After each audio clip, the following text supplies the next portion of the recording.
అందరికీ నమస్కారం. ముఖ్యంగా చూస్తే నిన్న మొన్న రాష్ట్రంలో జరుగుతున్న ఎలక్షన్ స్టంట్ బీసీలకు 42% రిజర్వేషన్లు ఇస్తామని చెప్పి జీవో తెచ్చిన కాంగ్రెస్ ప్రభుత్వం హైకోర్టులో నిలబడదని తెలిసి కూడా కావాలని రాజకీయ లబ్ధి కోసం ఎలక్షన్లో ఓట్ల కోసం బీసీల ఓట్ల కోసం జీవో తెచ్చి ప్రజలను మొదలుపెట్టాలని చూస్తున్నారు. దీన్ని తీవ్రంగా మేము ఖండిస్తూ ఉన్నాం. ముఖ్యంగా చూస్తూ ఉంటే అసెంబ్లీ ఎలక్షన్స్ కంటే ముందు కామారెడ్డి బీసీ డిక్లరేషన్ పేరుతో బీసీలను మోసం చేసి అధికారానికి వచ్చిన కాంగ్రెస్ పార్టీ ఈరోజు మళ్ళీ స్థానిక సంస్థల ఎలక్షన్లో 42% బీసీలకు రిజర్వేషన్ కల్పిస్తామని చెప్పి మళ్ళీ స్థానిక సంస్థల ఎలక్షన్లో గెలవాలని చూస్తూ ఉన్నారు. దీన్ని మేము తీవ్రంగా ఖండిస్తూ ఉన్నాము.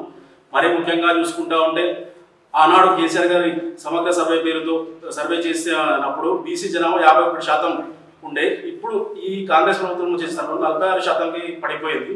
జనాభా ఎలా తగ్గుతూ ఉందని మేము ప్రశ్నిస్తాం. దీనివల్ల మనకు అర్థమవుతా ఉంది ఏంటంటే బీసీల మీద ఉన్న చిత్తశుద్ధి ఏంటి ఈ కాంగ్రెస్ ప్రభుత్వానికి అనేది తెలుస్తూ ఉంది.